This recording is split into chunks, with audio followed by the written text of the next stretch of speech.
ചിന്തകളിലേക്ക് വേഗത്തിൽ പ്രവേശിക്കുന്നു. അനുഗ്രഹിക്കപ്പെട്ട രണ്ട് ചിന്തകൾ നമ്മുടെ അന്തരാത്മാവിനെ കോരിത്തിരിപ്പിക്കുവാനിടയായി.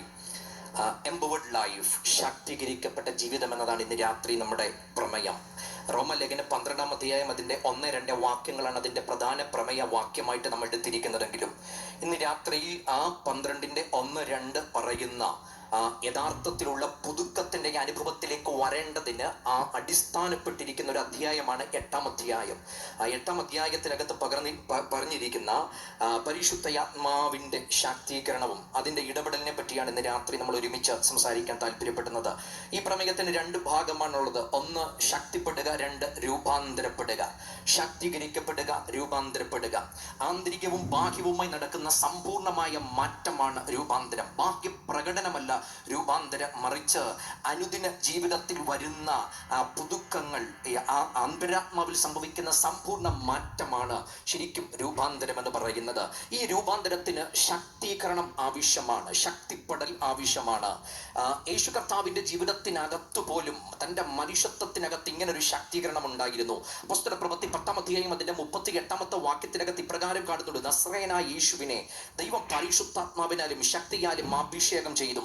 ദൈവം അവനോടുകൂടെ ഇരുന്നത് കൊണ്ട് അവൻ നന്മ ചെയ്തും പിശാച് ബാധിച്ചവരെയൊക്കെയും സൗഖ്യമാക്കിയും കൊണ്ട് സഞ്ചരിച്ചുമായ വിവരം നിങ്ങൾ തന്നെ അറിയുന്നുവല്ലോ. യേശു കർത്താവിന്റെ ഈ ഭൂമിയിലെ പ്രവർത്തന കാലഘട്ടത്തിനകത്ത് പരിശുദ്ധാത്മാവിനാൽ താൻ ശാക്തീകരിക്കപ്പെട്ടു. അവിടെ നിൽക്കുന്നില്ല. അപ്പോസ്തലന്മാരുടെ അനുഭവങ്ങളിലേക്ക് വന്നാൽ അപ്പോസ്തല പ്രവൃത്തി 1-ാം അധ്യായം അതിന്റെ 8-ാമത്തെ വാക്യത്തിലേക്ക് വരുമ്പം അവിടെ അപ്പോസ്തലന്മാരോട് യേശു കർത്താവിന്റെ കൽപ്പന പറയുന്നുണ്ട്: പരിശുദ്ധാത്മാവ് നിങ്ങളുടെ മേൽ വരുമ്പോൾ നിങ്ങൾ ശക്തി ലഭിച്ചിട്ട് അവരെ ദൗത്യത്തിന് വേണ്ടി ശാക്തീകരിക്കുന്നതായി അവിടെ നമുക്ക് കാണുവാൻ കഴിയുന്നുണ്ട്. ജീവിതം, കാഴ്ചപ്പാടുകൾ, പരിധികൾ, പരിമിതികൾ ഇതെല്ലാം മാറ്റിമറിക്കുന്നത് പരിശുദ്ധാത്മാവ് അന്തരാത്മാവിൽ നൽകുന്ന ശാക്തീകരണമാണ് ജീവിതത്തെ മാറ്റിമറിക്കുന്നത്. അഡ്രസ് പറയാൻ ഒരുവനുണ്ടെങ്കിൽ, അല്ലെങ്കിൽ ജീവിതത്തിനകത്ത് നിലനിൽപ്പിനൊരു അവകാശവാദമുണ്ടെങ്കിൽ അത് സ്വയത്തിൻ്റെയല്ല, കഴിവിൻ്റെയല്ല, അല്ലെങ്കിൽ ഏതെങ്കിലും അകമ്പടിയായി എൻ്റെ മുമ്പിൽ വെച്ചൊരു കാര്യമല്ല, മറിച്ച് ദൈവാത്മാവ് എന്നെ ശാക്തീകരിച്ചതാണ് എൻ്റെ നിലനിൽപ്പിന്റെ അടിസ്ഥാനമെന്ന് ഇന്ന് രാത്രി ഉറപ്പുണ്ടെങ്കിൽ ധൈര്യത്തോടെ കരമുയർത്തി കർത്താവിന് ഒരു നിമിഷം സ്തോത്രം പറഞ്ഞിട്ട് പറയണം: എന്നെ ശാക്തീകരിച്ചത് ദൈവത്തിന്റെ ആത്മാവാണ്. ഞാൻ റോമലേഖനം 8-ാം അധ്യായത്തിലേക്ക് വേഗത്തിൽ വരികയാണ്. ത്രിവിധത്തിൽ അധ്യായത്തെ നമുക്ക് തിരിക്കാൻ കഴിയുന്നുണ്ട്. 1 മുതൽ അതിന്റെ 17 വരെയുള്ള വാക്യങ്ങൾ പറയുന്നത് ഒരു വിശ്വാസിയുടെ പൊതുജീവിതത്തിന്റെ ഉറവിടവും സ്രോതസ്സും ശക്തി എന്നത് പരിശുദ്ധാത്മാവാണ്. അല്ലെങ്കിൽ ഞാൻ അതിനെ ഒറ്റ വാക്കിൽ പറയാൻ താല്പര്യപ്പെടുന്നു: ആത്മാവിനാൽ ശാക്തീകരിക്കപ്പെടുന്ന ഒരു മനുഷ്യൻ പുതുതായി തീരുകയാണ്. ആത്മാവിനാൽ ശാക്തീകരിക്കപ്പെടുന്ന മനുഷ്യൻ പുതുതായി തീരുകയാണ്. 2-ാം ഭാഗം 8-ാം അധ്യായം അതിന്റെ 18 മുതൽ 30 വരെയുള്ള വാക്യത്തിനകത്ത് ഒരു വിശ്വാസിയുടെ ഭാവി കാല പ്രത്യാശയെ ഉറപ്പിക്കുന്നത് ആത്മാവാണ്. പ്രത്യാശയിൽ ജീവിക്കാൻ ഒരുവനെ ഈ ഭൂമിയിൽ ധൈര്യപ്പെടുത്തുന്നത് ദൈവത്തിന്റെ ആത്മാവാണ്. അതിനെ മറ്റൊരു രീതിയിൽ ഞാൻ പറയാം: ആത്മാവിനാൽ ശാക്തീകരിക്കപ്പെടുന്ന മനുഷ്യൻ തന്റെ പ്രത്യാശയിൽ ഉറപ്പ് പ്രാപിക്കുകയാണ്. അടുത്തത് 3-ാമത്തെ ഭാഗം 8-ന്റെ 31 മുതൽ 39 വരെയുള്ള വാക്യങ്ങൾ ദൈവത്തിന്റെ മാറ്റമില്ലാത്ത, മാറ്റുവാൻ കഴിയാത്ത സ്നേഹത്തെയും സ്വഭാവത്തെയും നമ്മിൽ ഉറപ്പിക്കുന്ന ദൈവത്തിന്റെ ആത്മാവ്. ദൈവത്തിന്റെ മാറ്റമില്ലാത്ത, മാറ്റുവാൻ കഴിയാത്ത സ്വഭാവത്തെ നമ്മുടെ ഉള്ളിൽ ഉറപ്പിക്കുന്ന ദൈവത്തിന്റെ ആത്മാവ്. അല്ലെങ്കിൽ ഇപ്രകാരം ഞാൻ അതിനെ പറയാൻ താല്പര്യപ്പെടുന്നു: ആത്മാവിനാൽ ശാക്തീകരിക്കപ്പെടുന്നവൻ ജയഭേരി മുഴക്കുക, ജയഭേരി മുഴക്കുക. അങ്ങനെയെങ്കിൽ ത്രിവിധ ഭാഗമാണ് ഇന്ന് രാത്രി നമ്മൾ ഒരുമിച്ച് വേഗത്തിൽ ചിന്തിക്കാൻ താല്പര്യപ്പെടുന്നത്. ആത്മാവ് ഒരുവന്റെ ഉള്ളിൽ വന്നാൽ ഒന്നാമതായി അവൻ പുതുതായി തീരുക. ഈ പുതുക്കത്തിന്റെ തുടക്കം ആരംഭിക്കുന്നത് ഒരു കരച്ചിലും അതിനപ്പുറത്ത് പൗലോസ് പറയുന്ന ഒരു അവതരണമുണ്ട്. എന്താണ് കരച്ചിൽ? 7-ാം അധ്യായം അതിങ്ങനെ പറഞ്ഞു വരുമ്പം ന്യായപ്രമാണത്തിന്റെ നിവർത്തീകരണത്തിന് വേണ്ടി, ന്യായപ്രമാണം മനുഷ്യന്റെ മുമ്പിൽ വെച്ച ശക്തമായ കൽപ്പനകൾ, ന്യായപ്രമാണം നിവർത്തിക്കണം, ആ നിവർത്തിക്കുന്നതിലൂടെ നീതി പ്രാപിക്കണം. എന്നാൽ അവൻ എത്ര പരിശ്രമിച്ചിട്ടും ജഡത്തിനകത്ത് ബലഹീനത ഉള്ളത് കൊണ്ട് തനിക്ക് സ്വയമായി ഈ ന്യായപ്രമാണം നിവർത്തീകരിക്കാൻ കഴിഞ്ഞില്ല. എന്ന് പറഞ്ഞാൽ പറഞ്ഞതൊന്നും പൂർത്തീകരിക്കാൻ തന്നെ കൊണ്ട് കഴിഞ്ഞില്ല. നന്മ ചെയ്യണമെന്ന് എപ്പോഴൊക്കെ ആഗ്രഹമുണ്ടെങ്കിലും തൻ്റെ അകത്തൊരു തിന്മയുടെ ശക്തിയുള്ളത് കൊണ്ട് തന്നെ തിന്മയിലേക്ക് നയിക്കുക. അലറിക്കരഞ്ഞ കരച്ചിലാണ് 24-ൽ കിടക്കുന്നത്: അയ്യോ, ഞാൻ അരിഷ്ട മനുഷ്യൻ, ഈ മരണത്തിനധീനമായ ശരീരത്തിനകത്തു നിന്ന് എന്നെ ആർ വിടുവിക്കും. എന്നാൽ 7-ാം അധ്യായം അവസാനിക്കുന്നത് ഒരു പ്രത്യാശയുടെ വാക്ക് പറഞ്ഞിട്ട്: എന്നാൽ കർത്താവായ യേശു ക്രിസ്തു മുഖാന്തരം ഞാൻ ദൈവത്തിന് സ്തോത്രം ചെയ്യുന്നു. പാപത്തിന്റെ, മരണത്തിന്റെ, അന്ധകാര പാശങ്ങളുടെ ശാപശക്തികളുടെ ഇവിടെയുള്ള പാപബന്ധനങ്ങൾക്കകത്തു നിന്ന് മനുഷ്യന് രക്ഷിക്കാൻ കഴിയാതെ ഇരുന്നപ്പോൾ, പ്രമാണങ്ങൾക്ക് രക്ഷിക്കാൻ കഴിയാതെ ഇരുന്നപ്പോൾ, ന്യായ പ്രമാണം അവന് പൂർത്തീകരിക്കാൻ കഴിയാതെ ഇരുന്നപ്പോൾ, ജഡത്താലുള്ള ബലഹീനത നിമിത്തം ന്യായ പ്രമാണത്തിന് കഴിയാഞ്ഞതിനെ സാധിപ്പിക്കാൻ ദൈവം തന്റെ പുത്രനെ പാപജഡത്തിന്റെ സദൃശ്യത്തിലും പാപം നിമിത്തവും ലോകത്തെ കയച്ച് അടുത്തത് സംഭവിച്ചത് പാപത്തിന് ജഡത്തിൽ ശിക്ഷ വിധിച്ചു. അവിടുത്തെ ജഡത്തിൽ എന്റെ പകരക്കാരനായി എന്റെ പാപം ഏറ്റെടുത്തപ്പോൾ എനിക്ക് സംഭവിച്ചത് യേശു ക്രിസ്തു മുഖാന്തരം എന്നിൽ വന്ന സകല ആധമാവസ്ഥകളെയും അറുത്തുമാറ്റി, പാപം എനിക്ക് വരുത്തിയ ആധമാവസ്ഥകളെ അറുത്തുമാറ്റി യേശു ക്രിസ്തുവിനാൽ എനിക്ക് ജീവൻ സംഭവിച്ചു. അവിടെയാണ് ശാക്തീകരണം ആരംഭിക്കുന്നത്. ആധമാവസ്ഥക്കകത്തുനിന്ന് ജീവനിലേക്ക് ഒരു കൈമാറ്റം. അതുകൊണ്ടാണ് ഇട്ട് തുടങ്ങുന്നത്. അതുകൊണ്ട് ഇപ്പോൾ ക്രിസ്തു യേശുവിലുള്ളവർക്ക് ഒരു ശിക്ഷാവധിയുമില്ല. അതുകൊണ്ട് പറഞ്ഞു വന്ന ആ സ്വാതന്ത്ര്യം പറഞ്ഞു തുടങ്ങുമ്പോൾ പിന്നെ പറയുന്നത് ആത്മനിറവിന്റെ ജീവിതത്തെ പറ്റി പറയുകയാണ്. ആ ജഡത്തെയല്ല ആത്മാവിനെ അത്രേ അനുസരിച്ച് നടക്കുന്ന നമ്മിൽ. അങ്ങനെ പറഞ്ഞാണ് ആ ഭാഗം മുന്നോട്ട് പോകുന്നത്. അപ്പൊ പുതുമയുടെ ജീവിതം. അപ്പം ഈ ശാക്തീകരിക്കപ്പെടുന്ന വ്യക്തി ഏറ്റവും അധികം അടിസ്ഥാനപ്പെട്ട കാര്യം empowered to lead a holy life, ഒരു വിശുദ്ധ ജീവിതം നയിക്കേണ്ടതിനാണ് ദൈവത്തിന്റെ ആത്മാവ് നമ്മെ ശാക്തീകരിക്കുന്നത്. വിശുദ്ധ ജീവിതം നയിക്കേണ്ടതിന് ഈ ആത്മാവിനെ നമുക്ക് അകത്തു തന്നത് പുറത്തെഴുതപ്പെട്ട പ്രമാണം കൊണ്ട് അന്തരാത്മാവിൽ അവനെ വരിഞ്ഞു മുറുകുന്ന പാപത്തിന് മോചനം വരാൻ കഴിയാതിരുന്നപ്പോൾ യേശു ക്രിസ്തു കാൽവറിയിൽ ഒരുക്കിയ കൃപയുടെ പ്രമാണത്തിൽ വിശ്വസിച്ച ഒരുവൻ അന്തരാത്മാവിൽ പരിശുദ്ധാത്മാവിനെ നൽകിയപ്പോൾ ഇപ്പോൾ താൻ നിയന്ത്രിക്കപ്പെടുന്നത് പുറത്തെഴുതിയ പ്രമാണത്താലല്ല, അകത്ത് ചലിക്കുന്ന ദൈവത്തിന്റെ ആത്മാവിന്റെ പ്രമാണത്തിലാണെങ്കിൽ പാപത്തെ ആന്തരികമായി ജയിക്കുവാൻ കഴിയുന്ന ഒരു ദൈവശക്തി ആ മനുഷ്യന്റെ അകത്തുണ്ടെങ്കിൽ ഇവിടെയുള്ള പാപബന്ധനങ്ങളുടെ മേൽ ആ മനുഷ്യന് ജയമുണ്ട്. കാരണം അന്തരാത്മാവിൽ വ്യാപരിക്കുന്ന പരിശുദ്ധാത്മാവിന്റെ ശക്തിയുണ്ട്. നാം ജയിക്കുന്നത് ബാഹ്യമായിട്ടല്ല, നമ്മുടെ ജയം ആരംഭിക്കുന്നത് ആന്തരികമായിട്ടാണ്. ആന്തരികമായിട്ട് പ്രശ്നം ആന്തരികമായതുകൊണ്ട് തന്നെ ജയം തുടങ്ങുന്നത് ആന്തരികമാണ്. ഹൃദയത്തിനാണ് പരിച്ഛേദന ആവശ്യമുള്ളത് കൊണ്ട്, ഹൃദയത്തിനാണ് പ്രശ്നം കിടക്കുന്നത് കൊണ്ട്, ആ ഹൃദയത്തിനകത്തു നിന്നാണ് ഒരു പുതിയ നിയമ വിശ്വാസിക്ക് ജയം ആരംഭിക്കുന്നത്.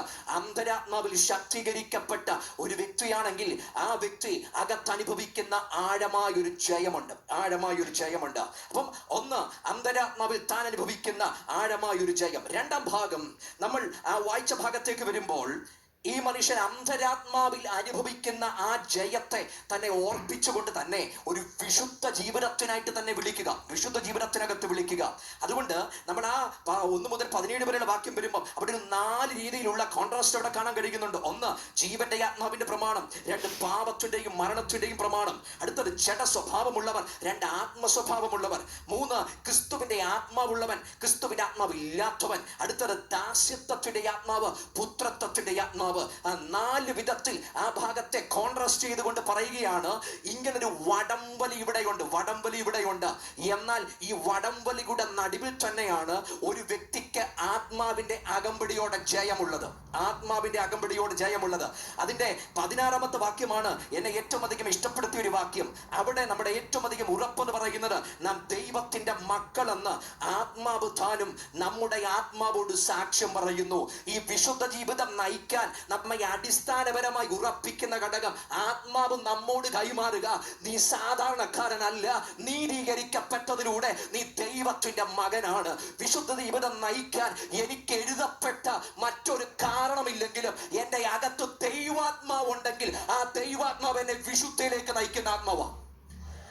എഴുതപ്പെട്ട 100 കാരണങ്ങൾ, അതിന് പ്രബന്ധങ്ങൾ 100 എഴുതിയില്ലെങ്കിലും അകത്ത് ഈ ആത്മാവുണ്ടെങ്കിൽ ഈ ആത്മാവ് വിശുദ്ധിയുടെ ആത്മാവാ. ഈ ആത്മാവ് നീതിയുടെ ആത്മാവാ. ഈ ആത്മാവ് സത്യത്തിൽ നടത്തുന്ന ആത്മാവാ. ഈ ആത്മാവ് എന്നെ നടത്തുമ്പോഴൊക്കെയും എനിക്ക് വിശുദ്ധ ജീവിതം നയിക്കാൻ കഴിയും. അപ്പം വിശുദ്ധ ജീവിതത്തിനായി എന്നെ ശാക്തീകരിക്കുന്നു. അവിടെ കൊണ്ട് തീരുന്നില്ല. empowered to embrace our identity, നമ്മുടെ വ്യക്തിത്വം എന്തെന്ന് നമ്മെ ഉറപ്പിക്കേണ്ടതിന് നമ്മെ എംപവർ ചെയ്യുന്ന ദൈവത്തിന്റെ ആത്മാവ്. നാം ആരെന്ന് ഞാൻ ഈ വായിച്ച അതേ വാക്യം തന്നെ പറയുക. നാം ദൈവ മക്കളെന്ന് നമുക്ക് ഉറപ്പ് തരുന്നത് ദൈവത്തിന്റെ ആത്മാവ്. നാം ദൈവ മക്കളെന്ന് ഈ ഭൂമിയിൽ ഒരു മനുഷ്യൻ അനുഭവിക്കാൻ പറ്റുന്ന ഏറ്റവും പ്രിവിലേജ് എന്ന് ചോദിച്ചാൽ, ഈ ഭൂമിയിലെ ഏത് കുടുംബത്തിൽ ജനിച്ചെന്നല്ല, ഏത് സംഘടനയുടെ ഭാഗമാണെന്നല്ല, ഇവിടെ ഞാൻ എവിടെ ചലിച്ചുവെന്നല്ല, മറിച്ച് യഥാർത്ഥത്തിൽ ദൈവത്തിന്റെ മകൻ എന്ന ബോധ്യമാണ് ഏതിന്റെ നടുവിലും തല ഉയർത്തി നിന്ന് ധൈര്യത്തോടെ നിൽക്കാൻ എന്നെ പ്രേരിപ്പിക്കുന്ന ഘടകം. ഞാൻ ദൈവത്തിന്റെ മകനാണ്. ഇന്ന് ഈ സമൂഹം നേരിടുന്ന ഏറ്റവും വലിയ പ്രശ്നം പറയാം. ഏറ്റവും വലിയ പ്രശ്നങ്ങളിൽ ഒന്ന് ഐഡന്റിറ്റി ക്രൈസിസ് ആണ്. നമ്മുടെ വ്യക്തിത്വത്തെ പറ്റി അല്ലെങ്കിൽ നമുക്ക് തിരിച്ചറിയാൻ കഴിയുന്നില്ല. കുറ്റബോധത്തിനകത്ത് അല്ലെങ്കിൽ ഹൃദയ മുറിവുകൾക്കകത്ത് ഈ സമൂഹം ജീവിക്കുകയാണ്. ആഴമായ മുറിവുകൾ, ഉണങ്ങാത്ത മുറിവുകൾ, സ്വന്തം വ്യക്തിത്വത്തെ പറ്റി ബോധ്യമില്ലായ്മ, സ്വയം ഇകഴ്ത്തിക്കളയുക, ആദിയായ പ്രവണതകൾക്കകത്ത് ഇന്ന് സംഭവിക്കുന്നത്. നമ്മുടെ സ്വന്തമായി എൻ്റെ വില എന്തെന്ന് തിരിച്ചറിയാൻ കഴിയുന്നില്ല, എൻ്റെ പദവി എന്തെന്ന് തിരിച്ചറിയാൻ കഴിയുന്നില്ല, ദൈവം എന്നെ ഏൽപ്പിച്ച ദൗത്യം എന്ന് തിരിച്ചറിയാൻ കഴിയുന്നില്ല. ഞാൻ ആ ഭാഗത്ത് പറയും, പിശാചിന്റെ ഏറ്റവും വലിയ പദ്ധതി എന്തെന്ന് ചോദിച്ചാൽ നമ്മുടെ മേലുള്ള ദൈവത്തിന്റെ പദ്ധതിയും നമ്മുടെ മേലുള്ള ദൈവം നമുക്കിട്ട വിലയും നമ്മിൽ നിന്നും മറച്ചു കളഞ്ഞ് ഒരാജ്ഞനായിട്ട് ജീവിക്കുന്നതാ പിശാച് നമുക്ക് മുകളിലിട്ടിരിക്കുന്ന ഏറ്റവും വലിയ പദ്ധതി എന്ന് പറയുന്നത്. എന്നാൽ അതിന്റെ നടുവിൽ നമ്മൾ ആ അജ്ഞത മാറി ദൈവത്തിന്റെ ആത്മാവ് നമുക്ക് തരുന്ന ഉൾക്കാഴ്ചയാൽ ഞാൻ ദൈവത്തിന്റെ മകനാണെന്നുള്ള ആന്തരിക തിരിച്ചറിവിലേക്ക് വന്നാൽ എന്നെ എവിടെ തകർക്കാൻ നോക്കിയോ അവിടെ ഞാൻ അതിനെ വെല്ലുവിളിച്ചുകൊണ്ട് ധൈര്യമായിട്ട് പറയും, ഞാൻ ദൈവത്തിന്റെ മകനാ, ഞാൻ ദൈവത്തിന്റെ മകനാ. ദൈവത്തിന്റെ മകനായതുകൊണ്ട് അതിന്റെ നടുവിൽ എനിക്കൊരു ജയമുണ്ട്. പൗലോസ് പറയുന്ന ഒരു പദമുണ്ട്, നമ്മെ ദൈവം നിർമ്മിച്ചതങ്ങനെ സാൽപ്രവർത്തികൾക്കായിട്ട്, ദൈവത്തിന്റെ കൈപ്പണിയായി സാൽപ്രവർത്തികൾക്കായിട്ട് നാം സൃഷ്ടിക്കപ്പെട്ടവരാ. We are the poiema of God. നമ്മൾ ദൈവത്തിന്റെ പോയിമയാണ്, നമ്മൾ ദൈവത്തിന്റെ മാസ്റ്റർ പീസ് ആണ്. ദൈവത്തിന്റെ മാസ്റ്റർ പീസ്. ലിയോണാർഡോ ഡാവിഞ്ചിക്ക് ഒരു മാസ്റ്റർ പീസ് ഉണ്ട്, വില്യം ഷേക്സ്പിയറിന് മാസ്റ്റർ പീസ് ഉണ്ട്, ചാൾസ് ഡിക്കൻസിന് മാസ്റ്റർ പീസ് ഉണ്ട്. എന്നാൽ പറയുന്നു നമ്മൾ ദൈവത്തിന്റെ മാസ്റ്റർ പീസ് എന്ന് പറഞ്ഞാൽ എപ്പോഴെങ്കിലും സ്വയം ഇകഴ്ത്താൻ തോന്നുന്നെങ്കിൽ അതിന്റെ നടുവിൽ തല ഉയർത്തി പറയാൻ കഴിയും, ഞാനൊരു സാധാരണക്കാരനല്ല, ഞാൻ ദൈവത്തിന്റെ മാസ്റ്റർ പീസ്. അകത്താത്മാവുള്ളവൻ ഇന്ന് പകൽ പിശാച് എന്റെ നേരെ വിരൽ ചൂണ്ടി എന്റെ വ്യക്തിത്വത്തിന് നേരെ, എന്റെ കഴിവുകൾക്ക് നേരെ, ദൈവം തന്ന പദ്ധതികൾക്ക് നേരെ വിരൽ ചൂണ്ടി പറയുന്നതിനെ ഇന്ന് രാത്രി വെല്ലുവിളിച്ചിട്ട് പറയണം, ഞാനൊരു സാധാരണക്കാരനല്ല, ഒരസാധാരണമായ ദൈവത്തിന്റെ നിയോഗവും പദ്ധതിയും ദൈവം എന്റെ മേൽ ഇട്ടിട്ടുണ്ടെന്ന് ഇന്ന് രാത്രി അകത്ത് ബോധ്യമുണ്ടെങ്കിൽ ആ സാധാന്യ മണ്ഡലങ്ങളുടെ മേൽ ഇന്ന് രാത്രി ജയമെടുത്തുകൊണ്ട് എത്ര പേർക്ക് ആദരം തുറന്ന് പറയാൻ കഴിയും, ഞാൻ ദൈവത്തിന്റെ കൈപ്പണിയാ. ജീസസ്. ആത്മാഭാഗത്തുള്ള മനുഷ്യൻ ദൈവത്തിൽ താൻ അല്ലെങ്കിൽ താൻ ദൈവത്തിന്റെ കൈപ്പണിയാണെന്നുള്ള ബോധ്യത്തിലായിരിക്കും ആ മനുഷ്യൻ സഞ്ചരിക്കുന്നത്. ഞാൻ അടുത്ത ഭാഗത്തേക്ക് വേഗത്തിൽ വരിക. ഈ ആത്മാവ് നമുക്ക് ബോധ്യം തരുന്നത് നമ്മുടെ റിലേഷൻഷിപ്പിനെ ശക്തീകരിക്കുന്നതാണ്, നമ്മുടെ ബന്ധങ്ങളെ ശക്തീകരിക്കുന്നതാണ് ആത്മനിറവിന്റെ അനുഭവം എന്ന് പറയുന്നത്. എഫെസ്യ ലേഖനത്തിനകത്ത് 4:18 വരുമ്പോൾ അവിടെ പറയുന്നത് ആത്മാവ് നിറഞ്ഞവരായി. പക്ഷെ അനന്തര പാരഗ്രാഫ് നോക്കിയ അവിടെ ഭർത്താവിനെ പറ്റി പറയുന്നുണ്ട്, ഭാര്യയെ പറ്റി പറയുന്നുണ്ട്, യജമാന ദാസനെ പറ്റി പറയുന്നുണ്ട്, മക്കളെ പറ്റി പറയുന്നുണ്ട്. ഇത് മുഴുവൻ പറയുന്നതിന് മുമ്പ് 4:18 പറയുന്നത് ആത്മാവ് നിറഞ്ഞവരായി എന്ന് പറഞ്ഞാൽ നല്ല കുടുംബം, നല്ല സമൂഹം, നല്ല സമൂഹങ്ങൾ കെട്ടിപ്പടുക്കണമെങ്കിൽ അതിന് ഒറ്റ കാരണമേ ഉള്ളൂ, ആത്മനിറവിന്റെ ജീവിതം നയിക്കണം. ആത്മനിറവിന്റെ ജീവിതം നയിച്ചാൽ മാത്രമേ നല്ല കുടുംബങ്ങൾ പുറത്തു വരത്തുള്ളൂ. ആത്മനിറവിന്റെ ജീവിതം നയിച്ചാലേ നല്ല സമൂഹം പുറത്തു വരത്തുള്ളൂ. അങ്ങനെങ്കിൽ ദൈവം പറയുന്നത് നല്ല ഭർത്താവാകാൻ അതിന് മറ്റ് കാരണങ്ങളൊന്നുമില്ല. ആത്മനിറവിന്റെ അനുഭവത്തിൽ വന്നാൽ ഒരുവന് നല്ല ഭർത്താവാകാൻ കഴിയും, നല്ല ഭാര്യയാകാൻ കഴിയും. അങ്ങനെയെങ്കിൽ പിശാച് കുടുംബങ്ങൾക്ക് നേരെ ഇന്ന് അഴിച്ചുവിടുന്ന എല്ലാ പ്രതിസന്ധികളിലും ഏറ്റവും പ്രാമുഖ്യമായ പരിഹാരം ആത്മനിറവിന്റെ ജീവിതം നയിക്കാൻ തയ്യാറായാൽ പിശാചിന്റെ പദ്ധതികൾ ജയിക്കാൻ അതിന്റെ നടുവിൽ കഴിയുമെന്ന് ഇന്ന് രാത്രി വിശ്വസിക്കുന്നെങ്കിൽ ആത്മനിറവിന്റെ ജീവിതം കുടുംബങ്ങൾക്ക് പരിവർത്തനം വരുത്തും, കുടുംബ ബന്ധങ്ങളിൽ ശാക്തീകരണം സംഭവിക്കും. ഞാൻ അവിടെ നിൽക്കി അടുത്ത ഭാഗത്തേക്ക് പോവുകയാ.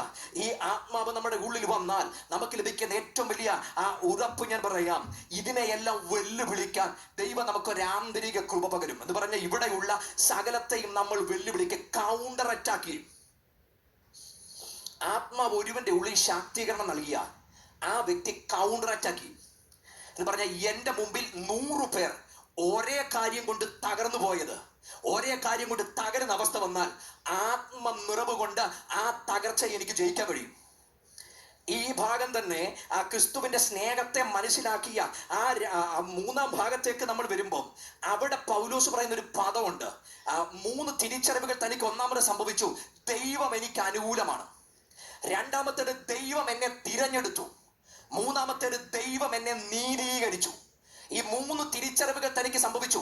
അപ്പൊ ഈ തിരിച്ചറിവിനകത്ത് സംഭവിച്ചു, 2 നീതീകരണം സംഭവിച്ചു, 3 ദൈവം എനിക്ക് അനുകൂലമാ. ഈ 3 തിരിച്ചറിവുകൾ തന്റെ അകത്ത് തനിക്ക് വന്നപ്പം 4-ാമതായിട്ട് 35 മുതലുള്ള വാക്യങ്ങളിൽ താൻ തിരിച്ചു പറയുന്ന ഒരു ഭാഗമുണ്ട്. ക്രിസ്തുവിന്റെ സ്നേഹത്തിനകത്തു നിന്ന് നമ്മെ വേർപിരിക്കുന്നത് ആര് എന്ന് പറഞ്ഞാൽ, തിരഞ്ഞെടുക്കപ്പെട്ടെന്ന് ബോധ്യമുണ്ടെങ്കിൽ, നീതീകരിക്കപ്പെട്ടു എന്ന ബോധ്യമുണ്ടെങ്കിൽ. നീതീകരണം എന്ന പദം ഒരു കോർട്ട് ലാംഗ്വേജ് ആണല്ലോ.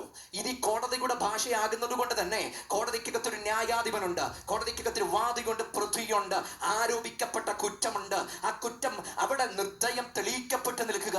എന്നാൽ ഈ മനുഷ്യൻ നീതീകരിക്കപ്പെടണമെങ്കിൽ പകരം ഒരാൾ വേണം. എന്നാൽ മാനവകുലത്തിന് മുമ്പിൽ പകരം ഒരാളില്ല.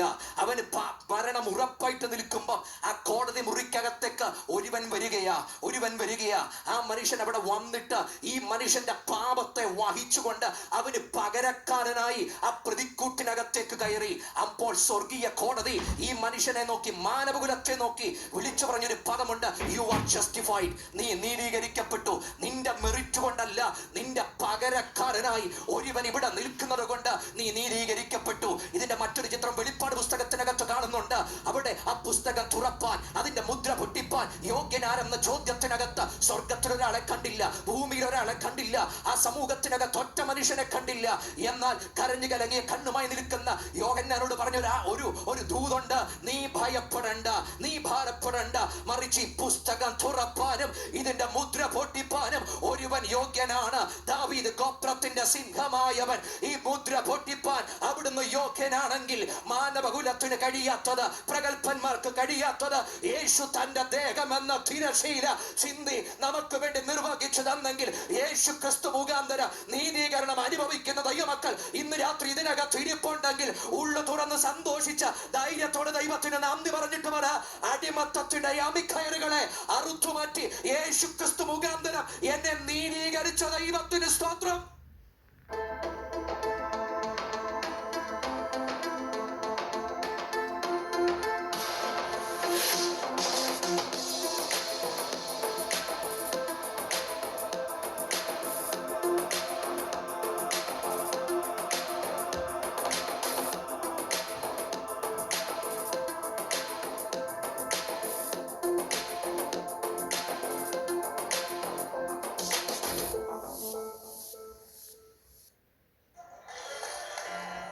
ക്രിസ്തു മുഖാന്തരം നീതീകരണം നാം അനുഭവിച്ചു. ഈ നീതീകരണം അനുഭവിച്ച ഒരു വ്യക്തി അപ്പൊ തിരഞ്ഞെടുത്തു, നീതീകരണം അനുഭവിച്ചു. അത് അനുഭവിച്ച വ്യക്തിയാ പറയുന്നത്, ദൈവം എനിക്ക് അനുകൂലമെങ്കിൽ പ്രതികൂലമാരാ. അതൊരു തിരിച്ചു ചോദ്യമാ. ദൈവം അനുകൂലമെങ്കിൽ പ്രതികൂലമാരാ. ഈ തിരിച്ചു ചോദ്യത്തിന് അടുത്തൊരു പറവ ആ 35 തൊട്ട് കാണുന്നത്. അവിടെ നമ്മൾ 3 കാര്യം ദൈവത്തിന്റെ ഭാഗത്ത് കണ്ടു. തിരഞ്ഞെടുത്തത് ദൈവ, നീതീകരിച്ചത് ദൈവ, അടുത്തത് ഈ മനുഷ്യനെ അനുകൂലമാക്കിയതും ദൈവ. 4ാം ഭാഗം തിരിച്ചു താൻ ചോദിക്കുക, ദൈവം എനിക്ക് അനുകൂലമാണെങ്കിൽ തന്റെ പ്രതികരണം പറയുന്നു, ക്രിസ്തുവിന്റെ സ്നേഹത്തിൽ നിന്ന് എന്നെ വേർപിരിക്കുന്നതാണ്. ശക്തീകരിക്കപ്പെട്ട മനുഷ്യന്റെ ഏറ്റവും വലിയ പ്രത്യേകത, പ്രതിസന്ധികളെ നോക്കി കൗണ്ടർ അറ്റാക്ക് ചെയ്യുന്നവനാണ് ശാക്തീകരിക്കപ്പെട്ട മനുഷ്യൻ. എന്റെ മുമ്പിൽ നിന്ന് എന്നെ ഒടുക്കിക്കളയാൻ നിൽക്കുന്ന സാഹചര്യങ്ങളെ, അതിന്റെ അടിവേരുകളെ അറുത്തുമാറ്റി ആത്മാവിന്റെ അകമ്പടിയാൽ തിരിച്ചു വെല്ലുവിളിക്കാൻ എന്റെ അകത്ത് ശക്തി നൽകുന്നതാണ് ദൈവത്തിന്റെ ആത്മാവെങ്കിൽ എത്ര പേർ ഇന്ന് രാത്രി വിശ്വസിക്കുന്നുണ്ട്?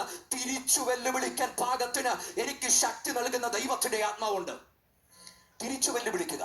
ഇവിടെ ഞാൻ ആ ഭാഗം വായിച്ചു വന്നപ്പോൾ എന്നെ അവിടെ ഏറ്റവും അധികം ഇഷ്ടപ്പെടുത്തിയ ഒരു കാര്യമുണ്ട്. പൗലോസ് പറയുന്നു, ആ ക്രിസ്തുവിന്റെ സ്നേഹത്തിനകത്തും നമ്മെ വേർപിരിക്കുന്ന 1ഉം 2ഉം അല്ല, 18 കൂട്ടം കാര്യങ്ങളുണ്ട്. ഈ 18 കൂട്ടം കാര്യങ്ങൾ ഒരു 18 പാടിയായിട്ട് കണ്ട് ഈ മനുഷ്യൻ അതിന്റെ മുകളിൽ നിന്നിട്ട് ജയഭേരി മുഴക്കുന്ന ഒരു കാഴ്ച എനിക്ക് അവിടെ കാണാൻ കഴിയുന്നത്. ഇതിനെ മുഴുവൻ വെല്ലുവിളിച്ചുകൊണ്ട് അതിന്റെ മുകളിൽ നിൽക്കുക എന്ന് പറഞ്ഞാൽ ഒത്തിരി പേര് തകർത്തെറിയപ്പെട്ടത് ഈ താഴെ കിടക്കുന്ന മുഴുവൻ കഷ്ടത, പട്ടിണി, ആപത്ത്, വാള്, നഗ്നത, ഇപ്പോഴുള്ളത്, വഴിമാറുള്ളത്, ഉയരത്തിന് ആഴത്തിന്, ജീവന് മരണം, വാഴ്ചകൾ, അധികാരങ്ങൾ, ഇത് ഒടുക്കിക്കളഞ്ഞ് ഒത്തിരി പേരുണ്ട്. പക്ഷെ അതിനെയൊക്കെ ആത്മനിറവിന്റെ ജീവിതം കൊണ്ട് ജയിച്ച് അതിന്റെ മുകളിൽ നിന്നിട്ട് പറയുക, ഇനി അതൊക്കെ വന്നാലും നാമോ നമ്മെ സ്നേഹിച്ചവൻ മുഖാന്തരം ഇതിലൊക്കെയും ജയം നേടിയിരിക്കുന്നു. ഇന്ന് രാത്രി നമുക്ക് മുമ്പിൽ വരുന്നത് എന്തെന്നുള്ളതല്ല വിഷയം, നമ്മുടെ അകത്തുള്ള ആത്മനിറവാണ് വിഷയം. നമ്മുടെ മുമ്പിൽ വരുന്ന പ്രതിസന്ധി ശക്തിയല്ല വിഷയം, നമ്മുടെ അകത്ത് വസിക്കുന്ന ദൈവശക്തിയാണ് വിഷയം. എത്ര പേർ ഇന്ന് രാത്രി ഉറപ്പ് പ്രാപിക്കുന്നുണ്ട്? എന്റെ മുമ്പിൽ പ്രതിസന്ധി ഉണ്ടെങ്കിൽ അതിനെ കവിയുന്ന ഒരാത്മശക്തി ദൈവം എന്റെ അകത്ത് തന്നിട്ടുണ്ടെന്ന്, ആത്മശക്തിയാൽ ഞാൻ ശക്തീകരിക്കപ്പെട്ടിട്ടുണ്ടെന്ന് അകത്ത് ഉറപ്പുണ്ടെങ്കിൽ എത്ര പേർക്ക് ധൈര്യത്തോടെ ഇന്ന് രാത്രി ദൈവത്തിന് സ്തോത്രം ചെയ്യാൻ കഴിയും? ആത്മനിറവിനാൽ എനിക്ക് കൗണ്ടർ അറ്റാക്ക് ചെയ്യാൻ കഴിയും. ഫുട്ബോളിനകത്ത് നമ്മൾ കേൾക്കുന്ന ഒരു പദമുണ്ട്, ചിലപ്പോഴൊക്കെ 90 മിനിറ്റ് ആകുന്നതിന് മുൻപ് 80 മിനിറ്റ് ഒക്കെ ആകുമ്പം ഒരു ടീം 2 ഗോളിന് പുറകിലാണ്. സ്വാഭാവികമായി കമന്റേറ്റേഴ്സ് പറയാൻ തുടങ്ങി, സമൂഹം പറയാൻ തുടങ്ങി, ആ ടീം തോറ്റുപോകും. പക്ഷേ അവര് തീരുമാനിച്ച് തോക്കാൻ മനസ്സില്ല. അടുത്ത 10 മിനിറ്റ് എക്സ്ട്രാ ടൈം കിട്ടിയാൽ ഒരു 5 മിനിറ്റ് ഇത് ഞങ്ങൾ കൈ മെയ് മറന്ന് അറ്റാക്ക് ചെയ്യാൻ പോവാ. അവിടെ ഗോളി ഉൾപ്പെടെ ഒരു മുഴുവൻ ഡിഫൻഡേഴ്സും മിഡ്ഫീൽഡേഴ്സും സ്ട്രൈക്കേഴ്സും എല്ലാവരും ഒരുപോലെ നിരന്ന ആക്രമണം അങ്ങോട്ട് അഴിച്ചു വിട്ടു. അടുത്ത 15 മിനിറ്റിനകത്ത് 2 ഗോളിന് പകരം വീണത് 3 ഗോളാണ്. തോൽക്കുമെന്ന് സമൂഹം മുഴുവൻ പറഞ്ഞപ്പം അതിന്റെ നടുവിൽ ചങ്കുറപ്പോടെ തിരിച്ചടിച്ച് അവർ ജയിച്ചതിന് പറയുന്ന പേര് കൗണ്ടർ അറ്റാക്ക് ചെയ്ത് അവർ ജയിച്ചതാ. അങ്ങനെയെങ്കിൽ ആത്മീക ജീവിതത്തിനകത്ത് മുഴു ലോകവും നമുക്ക് ചുറ്റും എതിർത്ത് നിൽക്കുമ്പം, പൈശാചിക ശക്തി ഒരു വശത്ത് നിൽക്കുമ്പോൾ അതിനെ തിരിച്ചടിച്ചിട്ട് അകത്ത് വ്യാപരിക്കുന്ന ആത്മാവിന്റെ ശക്തിയാൽ നാമോ നമ്മെ സ്നേഹിക്കുന്നവൻ മുഖാന്തരം ഇതിലൊക്കെയും ജയം നേടിയിരിക്കുന്നത് പറയാൻ കഴിഞ്ഞാൽ അതിനർത്ഥം നിങ്ങളുടെ അകത്ത് വസിക്കുന്ന ഒരു ദൈവത്തിന്റെ ആത്മാവിന്റെ നിറവുണ്ട്. ഒരു ഒട്ടുമിക്ക സാഹചര്യങ്ങളും എതിരാണെങ്കിലും അതിനെ കവിയുന്ന ദൈവശക്തി അകത്തുണ്ടെന്ന് ഇന്ന് രാത്രി ഉറപ്പുള്ളവർ ഇതിനകത്തുണ്ടെങ്കിൽ അവർ ധൈര്യത്തോടെ ദൈവത്തിന് നന്ദി പറഞ്ഞിട്ട് പറ, ക്രിസ്തുവിന്റെ ശക്തി എന്റെ മേലെ ആവസിക്കുന്നെങ്കിൽ അതിന്റെ നടുവിൽ എനിക്ക് ജയമുണ്ട്. പൗലോസിന്റെ ലൈഫ് പറഞ്ഞ് ഞാൻ അവസാനിപ്പിക്കാം. ഈ പൗലോസ് തന്നെ പറഞ്ഞൊരു കാര്യമുണ്ട്, തന്റെ ജീവിതത്തിനകത്ത് മാറാത്ത ജീവിതത്തിന്റെ അവസ്ഥകളുണ്ട്. പക്ഷെ അതിന്റെ നടുവിലും താൻ ദൈവത്തോട് ചോദിച്ചു മാറ്റി തരണം. പക്ഷെ 3 വട്ടം ചോദിച്ചു പറഞ്ഞു മാറത്തില്ല പൗലോസെ, ചിലത് മാറത്തില്ലെന്ന്. ഒരു നിത്യ ബാധ്യതയായിട്ട് അകത്ത് കിടക്കുക, തന്റെ അകത്ത് ശൂലം കിടക്കുക, പലവട്ടം പ്രാർത്ഥിച്ചു, ഒത്തിരി വട്ടം പിടിച്ചു വെക്കുന്ന ആളൊന്നുമല്ല പൗലോസ്. ദൈവം പറയുന്നതിനെ അതിന്റെ ലെവലിൽ സെൻസ് ചെയ്യാൻ കഴിവുള്ള മനുഷ്യനാ. പക്ഷെ 3 വട്ടം പറഞ്ഞിട്ടും ദൈവത്തിന്റെ മറുപടി പൗലോസെ മാറത്തില്ല, ഈ മുറിവ് ഉണങ്ങത്തില്ല, ഇത് നിനക്ക് നൽകിയിരിക്കുന്ന ഒരു ശൂലമാ. പക്ഷെ അതിനപ്പുറത്ത് പറഞ്ഞു, ഇതിനപ്പുറത്ത് ഞാൻ ഒന്ന് തരും, അത് എന്റെ കൃപ നിനക്ക് മതി, എന്റെ ശക്തി അത് ബലഹീനതയ്ക്ക് തികഞ്ഞു വരിക. തന്റെ സാഹചര്യങ്ങൾ ഒരു വശത്ത് കിടക്കുമ്പോ പൗലോസിനോട് ദൈവം പറഞ്ഞത്, എന്റെ കൃപ നിനക്ക് മതി, എന്റെ ശക്തി ബലഹീനതയ്ക്ക് തികഞ്ഞു വരുന്നു. ഈ ശക്തി ലഭിക്കപ്പെട്ട പൗലോസ് പിന്നീട് പറഞ്ഞൊരു കാര്യമുണ്ട്, ഈ ശക്തി എന്റെ മേൽ ആവസിക്കേണ്ടതിന് ഞാൻ എന്റെ ബലഹീനതകളിലും പ്രശംസിക്കുമെന്ന്. ഇന്നലത്തെ പ്രതിസന്ധി ഇപ്പം തനിക്ക് പ്രതിസന്ധിയല്ല, ഇന്നലത്തെ തന്റെ പരാജയം ഇന്ന് തനിക്ക് പരാജയമല്ല. ഈ ശക്തി അകത്താവസിച്ചപ്പോ അതിന്റെ നടുവിലും ധൈര്യത്തോടെ ദൈവത്തിന് നന്ദി പറയാൻ സ്വർഗം അവന് കരുത്തു നൽകിയെങ്കിൽ ഇന്ന് രാത്രി എത്ര പേർ വിശ്വസിക്കുന്നുണ്ട്? പ്രതിസന്ധികളെ നോക്കി തിരിച്ചു വെല്ലുവിളിക്കാൻ ദൈവം നമുക്ക് കരുത്തു തരും. അത് ദൈവം തരുന്ന കരുത്താ. നമ്മൾ ഒറ്റയ്ക്ക് അത് നേരിട്ടിരുന്നെങ്കിൽ എപ്പോഴേ തകർന്നു പോയനെ. പക്ഷെ ദൈവം തരുന്ന കരുത്തിനാൽ അവിടെ നമുക്ക് നിൽക്കാൻ കഴിയും. ഇന്ന് രാത്രി എനിക്ക് വേണ്ടി പ്രാർത്ഥിച്ച സമൂഹത്തോട് ഒറ്റ വാക്കിൽ എൻ്റെ സാക്ഷ്യം പറഞ്ഞ് അവസാനിപ്പിക്കും. നിങ്ങൾക്കെല്ലാം അറിയാം, ഞങ്ങളുടെ ജീവിതത്തിനകത്ത് ഞങ്ങൾ പരാജയപ്പെട്ട, മാനുഷിക തലങ്ങളിൽ പരാജയപ്പെട്ട ഒത്തിരി സമയമുണ്ട്. പക്ഷെ അതിൻ്റെ നടുവിൽ തമ്പുരാൻ ഞങ്ങളെ എംപവർ ചെയ്ത് നിർത്തി, കൃപ പൊതിഞ്ഞു തന്നുകൊണ്ട് മാത്രം ബാക്കി നിൽക്കുന്നേ. അതല്ലെങ്കിൽ എപ്പോഴേ മണ്ണോട് മണ്ണിച്ചിറങ്ങാൻ പറ്റുന്ന ഒത്തിരി സാഹചര്യങ്ങൾ ഉണ്ടായത്, പരമ്പരയായിട്ട് വന്ന പ്രതിസന്ധികൾ. എൻ്റെ പ്രിയപ്പെട്ടവൾക്ക് വന്ന പ്രതിസന്ധിക്കകത്ത് ഞങ്ങൾ കുടുംബമായിട്ട് ആടി ഉറഞ്ഞ സമയമുണ്ട്. പക്ഷെ അതിന്റെ നടുവിൽ ഞങ്ങൾ മനസ്സിലാക്കിയ ഒരു കാര്യം, ദൈവത്തിന്റെ കൃപയുണ്ടേ അത് മതി. ഇതൊക്കെ കഴിഞ്ഞ് ഞാൻ ഈ ദേശത്തേക്ക് വരുന്നതിനും ഞാൻ അധികം എടുത്തത് പറഞ്ഞിട്ടില്ല. ഞാൻ ഈ ദേശത്തേക്ക് വരുന്നതിന് ഒരാഴ്ച പുറകിൽ ഈ കഴിഞ്ഞ 4 വർഷത്തില്ലാത്ത പ്രതിസന്ധിയിലൂടെ എൻ്റെ പ്രിയപ്പെട്ടവൾ കടന്നുപോയി. അതിനു മുമ്പ് കീമോതെറാപ്പി നടന്നതാണ്, 10 മണിക്കൂർ നീണ്ട സർജറി, റേഡിയേഷൻ എല്ലാം നടന്നതാണ്. പക്ഷെ കഴിഞ്ഞ 3.5 വർഷം ശാന്തമായിട്ട് പോയതാ. എന്നാൽ അതിനപ്പുറത്തേക്ക് ഞാൻ ഇവിടെ വരുന്നതിന് ഒരാഴ്ച പുറകിൽ കഠിനമായ പ്രതിസന്ധിയിലൂടെ കടന്നുപോയി. അന്ന് തൊട്ട് കഴിക്കുന്ന ഒരു മരുന്നുണ്ട്. എന്നാൽ ഒരു മരുന്നല്ല, ഒരുമിച്ച് 4 മരുന്ന് കഴിച്ചിട്ടും ബോഡി അതിനോട് പ്രതികരിക്കാത്ത സമയം വന്നു. ഇവിടേക്ക് വരുന്നതിന് ഒറ്റയാഴ്ച മാത്രം ബാക്കി. ഒത്തിരി പ്രതിസന്ധികൾ വന്നു. ഡോക്ടർമാർ പോലും എന്തെന്ന രീതിയിൽ അമ്പരപ്പെട്ടു നിന്ന സാഹചര്യങ്ങൾ. അടുത്ത ദിവസം സ്കാനിങ് മറ്റു കാര്യത്തിനു വേണ്ടിയെല്ലാം പോയി.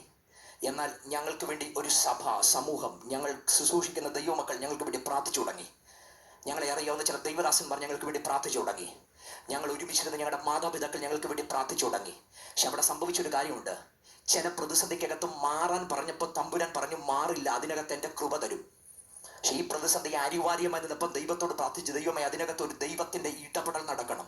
അന്ന് ഞങ്ങൾ ഒരുമിച്ച് പ്രാർത്ഥിച്ചുകൊണ്ടിരുന്നപ്പോൾ എൻ്റെ വൈഫ് ഒരു സമയം കഴിഞ്ഞപ്പോൾ പറഞ്ഞൊരു കാര്യമുണ്ട്, എന്തോ തകർന്നു മാറുന്നത് പോലെ അവിടെ ഒരു ദൈവശക്തി ഇറങ്ങി വന്നു. അന്ന് എന്നോട് പറഞ്ഞൊരു കാര്യമുണ്ട്, നാളെ ടെസ്റ്റ് ചെയ്യുമ്പോൾ ഒരു ബുദ്ധിമുട്ടും കാണത്തില്ല. അടുത്ത കൊളോണോസ്കോപ്പി മറ്റ് ടെസ്റ്റുകളിലൂടെ മുഴുവൻ കടന്നുപോയി. അന്ന് രാത്രി തമ്പുരാന്റെ ശക്തി ഇറങ്ങി വന്ന് തകർത്തെറിഞ്ഞു. പണ്ടത്തതിനേക്കാൾ ആ പാത്ത് മുഴുവൻ ക്ലിയർ ആക്കി ദൈവത്തിന്റെ കരം അവിടെ ഇറങ്ങി വന്നു. ഞാൻ പറഞ്ഞത്, ചില നേരങ്ങളിൽ പ്രതിസന്ധികൾ നമ്മെ മുക്കുമെന്ന് തോന്നും, പക്ഷെ അതിന്റെ നടുവിൽ തമ്പുരാൻ പകരുന്ന ദൈവത്തിന്റെ ശക്തിയുണ്ടെങ്കിൽ, ദൈവം പകരുന്ന ദൈവത്തിന്റെ കൃപയുണ്ടെങ്കിൽ പരാജയപ്പെടത്തില്ല. അതിന്റെ നടുവിൽ ധൈര്യത്തോടെ മുന്നേറാൻ കഴിയും. എത്ര പേർക്ക് ഇന്ന് രാത്രി വിശ്വസിക്കാൻ കഴിയുന്നുണ്ട്? അന്തരാത്മാവിൽ ചില ആഴത്തിലെ മുറിവുകൾക്കകത്ത് ശാക്തീകരിക്കുന്ന ദൈവത്തിന്റെ കരമുണ്ട്. അടച്ചിട്ട മുറിക്കകത്തിരിക്കുന്ന ശിഷ്യന്മാരുടെ അന്തരാത്മാവ് മുഴുവൻ പ്രതിസന്ധിയാ, മുഴുവൻ ഭയമാ. ഈ ഭയം മാറിയിട്ട് അവർക്ക് ജീവിക്കാൻ കഴിയില്ല. പക്ഷെ അടച്ചിട്ട മുറിക്കകത്ത് പരസഹായം കൂടാതെ വാതിൽ തുറക്കേണ്ട ആവശ്യമില്ല. അതിനകത്ത് ഇറങ്ങി വരാൻ കഴിയുന്നവനുണ്ട്. അവിടുന്ന് അവശേഷിപ്പിച്ച ഒരു കാര്യമുണ്ട്, ആണിപ്പാടേറ്റ കരം. ഇപ്പോഴും അവിടുത്തെ ആണിപ്പാട് അവിടുത്തെ കരത്തിലുണ്ട്. ഞാൻ ചിന്തിച്ചു, ഈ ഉയർത്തെഴുന്നേൽക്കപ്പെട്ട ശരീരത്തിനകത്ത് ഈ ആണിപ്പാടിന്റെ ആവശ്യമില്ല, എന്നാൽ അവശേഷിപ്പിച്ചത് അവരുടെ സമാധാനമാ. ഈ ആണിപ്പാടേറ്റ കരം ഇവിടെ ഉണ്ടെങ്കിൽ, തുളയ്ക്കപ്പെട്ടൊരു മാർവുണ്ടെങ്കിൽ, അത് കാണിക്കപ്പെടുന്നത് ഇത് കാണുന്നവരുടെ അകത്ത് ദൈവം തരുന്നൊരു ശക്തിയുണ്ട്. ഇന്ന് രാത്രി ആഴത്തിൽ ഹൃദയത്തിൽ മുറിവേറ്റവരുണ്ടെങ്കിൽ, ആണിപ്പാടുള്ള കരത്താൽ ഇന്ന് രാത്രി തൊടാൻ കഴിയുന്നവൻ ഇതിനകത്ത് ഇറങ്ങി വന്നിട്ടുണ്ട്. ആണിപ്പാടേറ്റ കരത്താൽ മനുഷ്യന് തൊടാൻ കഴിയാത്ത, നാളുകളായിട്ട് ഉണങ്ങാത്ത ഹൃദയ മുറിവുകളുടെ മേൽ ഇന്ന് രാത്രി ദൈവശക്തി ഇറങ്ങി വന്ന് ചില ഹൃദയ മുറിവുകളെ, ചില ഹൃദയത്തിന്റെ തകർച്ചകളെ അത്ഭുതകരമായി ഹീൽ ചെയ്യാൻ കഴിയുന്ന ദൈവത്തിന്റെ കരം ഇന്ന് രാത്രി വ്യാപരിക്കുന്നത് അനുഭവിക്കുന്നവർ ഇതിനകത്തുണ്ടെങ്കിൽ, അല്പനിമിഷങ്ങൾ അവർ ദൈവത്തിന് മഹത്വം കൊടുത്തു തുടങ്ങട്ടെ. ആണിപ്പാടേറ്റ യേശുവിന്റെ കരത്താൽ ഇന്ന് രാത്രി ഇന്നർ ഹീലിംഗുകൾ, ആന്തരിക സൗഖ്യങ്ങൾ ഈ രാത്രി സംഭവിക്കുക. വിശ്വസിക്കുന്നവർ ഒരുമിച്ച് ആത്മാവിൽ പ്രതികരിച്ചു തുടങ്ങട്ടെ. ആ ദൈവികമായ ഒരു ഇന്നർ ഹീലിംഗുകൾ ഇന്ന് രാത്രി സംഭവിക്കുക. മനുഷ്യന് തൊടാൻ കഴിയാഞ്ഞത്, സൈക്കാട്രിസ്റ്റുകൾക്ക് തൊടാൻ കഴിയാഞ്ഞത്, മനോരോഗ വിദഗ്ധർക്ക് തൊടാൻ കഴിയാത്തത്, ആഴത്തിൽ തൊടാൻ കഴിയുന്ന യേശുവിന്റെ അത്ഭുത ഇടപെടലുകൾ ആത്മാവിൽ ഇന്ന് രാത്രി പ്രതികരിച്ചോടങ്ങട്ടെ. അത്ഭുതകരമായ ആന്തരിക സൗഖ്യം ഇന്ന് രാത്രി സംഭവിക്കുക. മനുഷ്യന് തൊടാൻ കഴിയാത്ത, നിങ്ങൾ പോയ ഒരിടത്തും സ്പർശിക്കാൻ കഴിയാത്ത വിഷയത്തെ ഇന്ന് രാത്രി ദൈവാത്മാവിന്റെ ശാക്തീകരണത്താൽ അതിന്മേൽ സ്പർശിക്കപ്പെടുക. ആ വിഷയത്തിന്മേൽ ദൈവത്തിന്റെ ശക്തി ഇറങ്ങി വരിക. വിശ്വസിക്കുന്നവർ കാരമടിച്ച ഇന്ന് രാത്രി ഒരുമിച്ച് ദൈവത്തിന്റെ മഹത്വം കൊടുത്തു തുടങ്ങട്ടെ. ദൈവത്തിന്റെ കരത്തിന്റെ അത്ഭുതകരമായ ഇടപെടലുകൾ ാണിപ്പാടുള്ള യേശുവിന്റെ കരത്താൽ, അത്ഭുതകരമായി ചലിക്കുന്ന യേശുവിന്റെ കരത്താൽ ഇന്ന് രാത്രി തിരിച്ചു വെല്ലുവിളിക്ക്. പ്രതിസന്ധിയെ തോൽപ്പിക്കാൻ കഴിയത്തില്ല, രോഗമെ തോൽപ്പിക്കാൻ കഴിയത്തില്ല, മാനസിക വൈഷമ്യങ്ങളെ തോൽപ്പിക്കാൻ കഴിയത്തില്ല. ദൈവമഹത്വം ഇന്ന് രാത്രി ഇവിടെ ഇറങ്ങി വരിക. വിശ്വസിക്കുന്ന ശരീരങ്ങളുടെ മേൽ ഇന്ന് രാത്രി ദൈവശക്തിയുടെ അത്ഭുതകരമായ ശാക്തീകരണം ഇതിനകത്ത് സംഭവിക്കുക. ആഴത്തിലുള്ള മുറിവുകളുടെ മേൽ ദൈവിക സൗഖ്യങ്ങൾ, ദൈവിക ഇന്നർ ഹീലിംഗുകൾ ഇന്ന് രാത്രി സംഭവിക്കുക.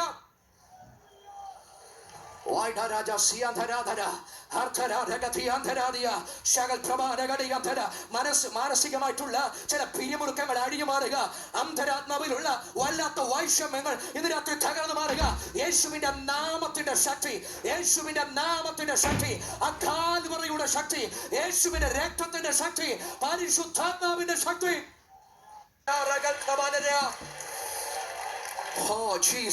ഇന്ന് രാത്രി ആ ശക്തി നമ്മെ സ്പർശിക്കുക. ഈ ആത്മാവ് നമ്മെ വഴികാട്ടും. എവിടെ വരെ വഴികാട്ടും. അതാണ് അതിന്റെ മിഡ് ഭാഗത്തുള്ള ഒരു എസ്കറ്റോളജി ഉണ്ട്, ഒരു ഭാവികാല ആസ്പെക്ട് ഉണ്ട്. ആത്മാവെന്ന ആദ്യദാനം ലഭിച്ചിരിക്കുന്ന നാമം നമ്മുടെ ശരീരത്തിന്റെ വീണ്ടെടുപ്പായ പുത്രത്വത്തിന് കാത്തുകൊണ്ട് ഉള്ളിൽ ഞരങ്ങുക, അകത്ത് ഞരങ്ങുക. എന്തിനാ ഞരങ്ങുന്നത്? നമ്മിൽ വെളിപ്പെടുവാനുള്ളൊരു തേജസ്സുണ്ട്. ഈ വരുത്തുന്ന രൂപാന്തരത്തെ പറ്റി പൗലോസ് ഫിലിപ്പ് ലേഖനത്തിൽ എഴുതിയിരിക്കുന്ന പറഞ്ഞ് അവസാനിപ്പിക്കാം. അവൻ സകലവും തനിക്ക് കീഴ്പ്പെടുത്തുവാൻ കഴിയുന്ന തന്റെ വ്യാപാര ശക്തി കൊണ്ട് നമ്മുടെ താഴ്ചയുള്ള ശരീരത്തെ തൻ്റെ മഹത്വമുള്ള ശരീരത്തോട് അനുരൂപരായി രൂപാന്തരപ്പെടുത്തും. ഇന്നിന്റെ താഴ്ചകൾ, ഇന്നിന്റെ പരിധികൾ സകലവും തനിക്ക് കീഴ്പ്പെടുത്താൻ കഴിയുന്ന വ്യാപാര ശക്തി. അതിനെ പൗലോസ് റോമാലേഖനത്തിൽ പറയുന്നത് പറയാ, യേശു ക്രിസ്തുവിനെ മരിച്ചവരുടെ ഇടയിൽ നിന്ന് ഉയർപ്പിച്ച ആ ശക്തി നിങ്ങളിൽ വ്യാപരിക്കുന്നത് കൊണ്ട് ഈ ശക്തിയാൽ നിങ്ങളെ ഉയർപ്പിക്കാൻ കഴിയുമെന്ന് എത്ര പേര് ഇന്ന് രാത്രി വിശ്വസിക്കുന്നുണ്ട്? ഈ ആത്മാവ് വഴികാട്ടി എന്നെ ആ ദിനം വരെ വഴികാട്ടാൻ ശക്തിയുള്ളതാണ്. കണ്ണുകൾ ഇന്ന് രാത്രി കാണട്ടെ, ഹൃദയങ്ങൾ ഇന്ന് രാത്രി സമർപ്പിക്കപ്പെടട്ടെ. ആത്മാവിന്റെ ഒരു വഴികാട്ടൽ ഇന്ന് രാത്രി നമ്മൾ സംഭവിക്കാം. എല്ലാവരും ഒരു നിമിഷം എഴുന്നേറ്റ് നിൽക്കട്ടെ. ഇന്ന് രാത്രി ജീവിതത്തിന്റെ ആരംഭ നിമിഷം മുതൽ പാപത്തിനകത്തുള്ള നമ്മെ വീണ്ടെടുത്ത ആത്മാവിനെ നമ്മുടെ അകത്തു തന്ന ആത്മാവിനെ നമ്മെ വഴികാട്ടി തേജസ്സിന്റെ ഉറപ്പ് നമ്മുടെ അന്തരാത്മാവിൽ തന്ന നമ്മുടെ കഷ്ടതയ്ക്കകത്ത് നമ്മെ തിരഞ്ഞെടുത്തെന്നും നമ്മെ വീണ്ടെടുത്തെന്നും നമ്മെ നീതീകരിച്ചെന്നും നമുക്ക് അനുകൂലമാണെന്നുള്ള ഉറപ്പ് തന്ന അതിനെ കൗണ്ടർ അറ്റാക്ക് ചെയ്യാൻ കൃപ തന്ന ആ ദൈവത്തിന്റെ ആത്മാവ് നമ്മെ വഴികാട്ടുമെന്ന് ഇന്ന് രാത്രി ഉറപ്പോടെ വിശ്വസിക്കുന്നു.